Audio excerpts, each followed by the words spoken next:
Hello girls, I hope you're staying safe at home. Now to conclude the ammonia chapter, today we will discuss the chemical properties of ammonia. Now first is thermal dissociation. Now ammonia gas, it breaks down into its constituent elements, that is nitrogen and hydrogen, at high temperature or by electric sparks. You know, ammonia is made by nitrogen and hydrogen in the Haber's process, so that is why this reaction is reversible. Now talking about the basic properties, now dry ammonia gas, you know, is a covalent molecule. It is made by sharing of electrons, so it is neutral when it is even liquefied, that is, it is turned into a liquid. But in aqueous solution, when we put ammonia in water, it is a weak base. So the basicity is actually due to the presence of lone pair of electrons on its nitrogen atom. When an aqueous solution of ammonia, that's ammonium hydroxide, is a weak base, it dissociates partially to give hydroxyl ion. So this alkaline behavior, you know, is due to the presence of hydroxyl ion. So here you can see ammonia in water forms ammonium hydroxide, and ammonium hydroxide dissociates to form ammonium ions and hydroxyl ions. Hydroxyl ions gives the alkaline behavior. So since it is alkaline, the actions on indicators, you know that your first assignment, please write down the action of indicators on ammonium hydroxide. Actually this is for all alkaline compounds. Okay, so moist red litmus turns from red to blue, methyl orange turns from orange to yellow, and phenolphthalein turns from colorless to pink. So this is how you know that it is an alkaline compound or solution. Okay, now when ammonia burns in oxygen, now you know that ammonia is not a supporter of combustion. It does not support burning. It extinguishes a burning splint and it does not burn in air, but it burns in oxygen with a yellowish green flame. So as you can see here, this apparatus is set up. A dry ammonia gas is passed into a tube with a longer delivery tube, and oxygen is passed in through a shorter delivery tube. Now the reaction that takes place between ammonia and oxygen is nitrogen and water. Now, so what is put inside the glass tube? There is a cork, one with a longer delivery tube through which dry ammonia gas is passed, and the other with a shorter glass tube, delivery tube through which oxygen is passed. Okay, so what will your observation be? Ammonia burns with a yellowish green flame. Okay, it produces water vapor and nitrogen. So this shows that ammonia contains nitrogen and hydrogen, and this reaction is irreversible and it is strongly exothermic because it is burning, so it gives out a lot of heat. Now mixture of ammonia and oxygen is explosive, so it is very dangerous. Now moving on to the catalytic oxidation of ammonia. Now catalytic means a catalyst is required. So in this reaction, that is the catalytic oxidation of ammonia, we take the catalyst platinum. The temperature is 800 degrees Celsius. So ammonia reacts with oxygen to give nitric oxide and water vapor. So here you can see dry ammonia gas and oxygen is passed in through two inlets. From here dry oxygen, from here you can see dry ammonia is passed, and in a combustion tube there is platinum, which is the catalyst. It is heated. It is heated so much that you will see that it is red hot. It is glowing. Okay, a reddish glow. So here the reaction takes place, ammonia catalytic reaction between ammonia and oxygen. So what is given out?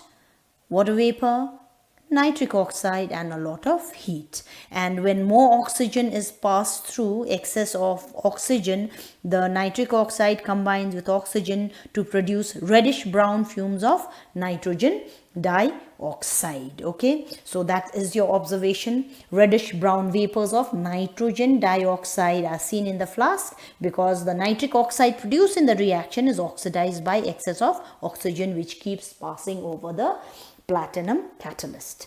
Now the platinum catalyst continues to glow even when external heating is discontinued because it is an exothermic reaction. Heat is produced in the reaction itself, so the temperature is maintained.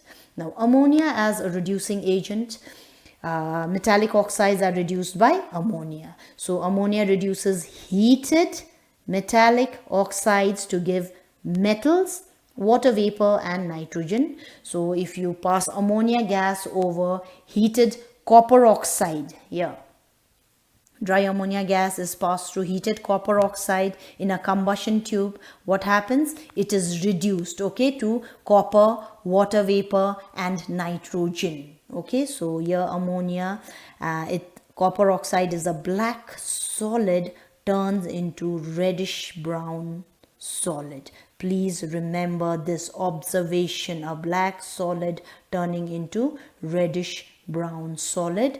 Water vapor and gas nitrogen will be given out. Okay, so what will you observe?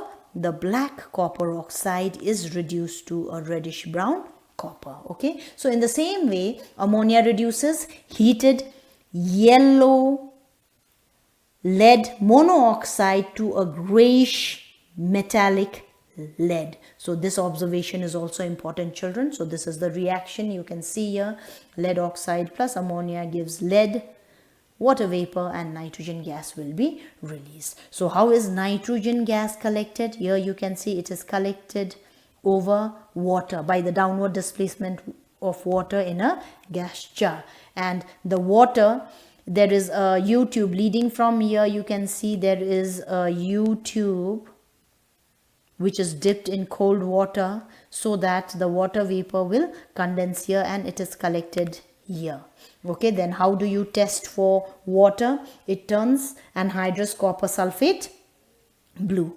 So the water formed is collected in the U-tube and tested with anhydrous copper sulfate, which turns blue. So this proves that ammonia is made up of nitrogen and hydrogen and is a nitrogen hydride. So you may get down to write down a reaction or an experiment to prove that ammonia is made up of nitrogen and hydrogen. So this is what you're going to write.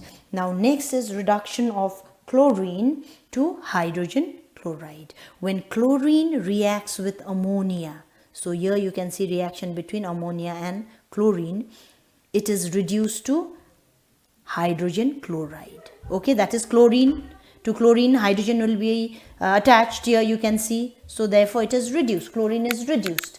Okay, and this hydrogen chloride which is formed here, okay, further reacts with excess of ammonia to form ammonium chloride. So this is your overall reaction when excess of ammonia is reacted with chlorine.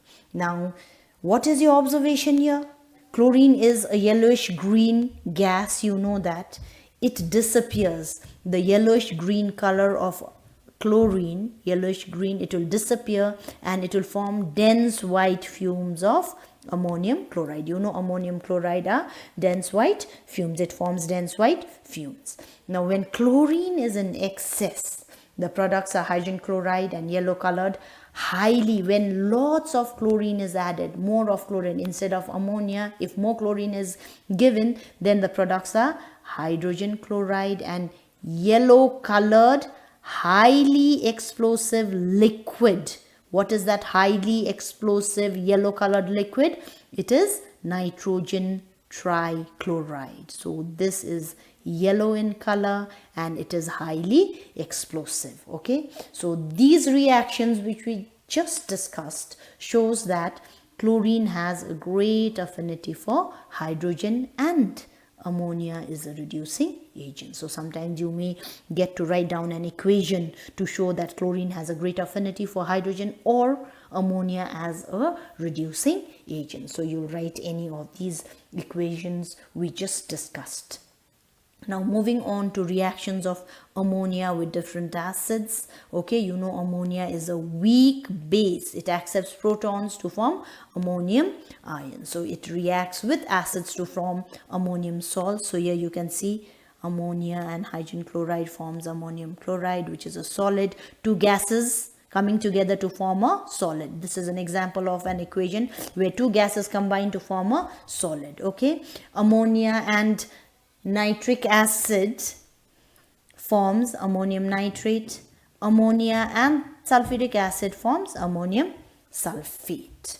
Okay, now ammonium chloride is a very good example. I just told you where two colorless gases react to form a white solid. I just showed you. Okay, this ammonia is colorless, hydrogen chloride is colorless, and ammonium chloride is a white solid. Okay, so please keep that in mind. Now ammonium nitrate and ammonium chloride both show thermal dissociation reaction. Thermal dissociation means when it is heated, it will break up. So when ammonium chloride is heated, it dissociates into ammonia and hydrogen chloride gas, and ammonium nitrate dissociates into nitrous oxide and water vapor.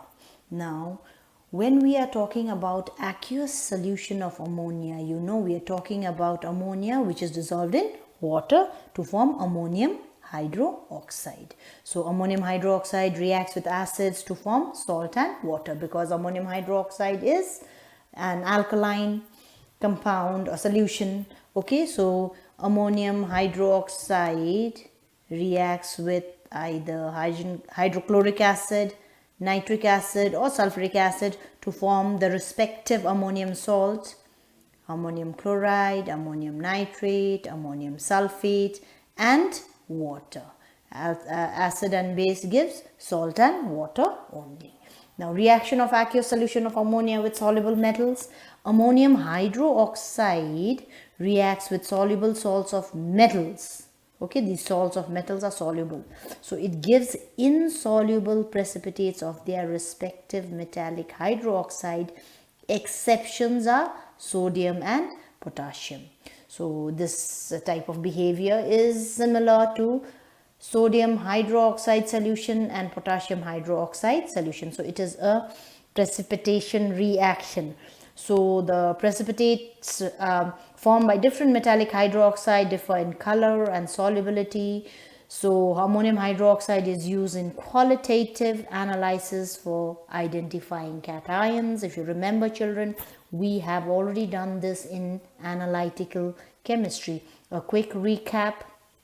Please write down all the equations for your assignment. Whatever equations we have discussed today, you will write it down and submit it day after tomorrow. So metallic salt, you can see ferrous sulfate, ferric chloride, lead nitrate, zinc nitrate, copper sulfate will react with ammonium hydroxide to form the respective ammonium salt.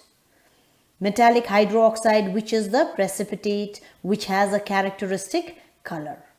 Okay, so color of the precipitates are very, very important, and whether they are soluble in excess of ammonium hydroxide or not, it is given here. And moving on, for the tests of ammonia gas, how do you test for ammonia? Okay, first, ammonia gas has a characteristic smell, sharp characteristic odor. It turns, we already did that, moist red litmus blue, moist turmeric paper brown, and phenolphthalein solution pink. Okay, it gives dense white fumes of ammonium chloride with concentrated hydrochloric acid. When ammonia gas is passed through copper sulfate solution, a blue precipitate is formed which changes to deep blue solution when the gas is passed in excess. So you pass ammonia gas through copper sulfate solution, blue precipitate is formed, a solid is formed. Okay, and when you continuously keep on passing ammonia gas, it will turn into a deeper blue solution. Now, all ammonium salts produce ammonia gas when warmed with alkali like sodium hydroxide, and ammonium salt gives brown color or precipitates with Nessler's solution. Okay, this is an alkaline solution of potassium mercuric iodide made by adding potassium hydroxide. So with this we come to the end of this chapter. As you know, the uses of ammonia has been cut off from your syllabus. So very soon we'll be doing a test. So I will tell you when in WhatsApp. Till then, children, stay safe. God bless you.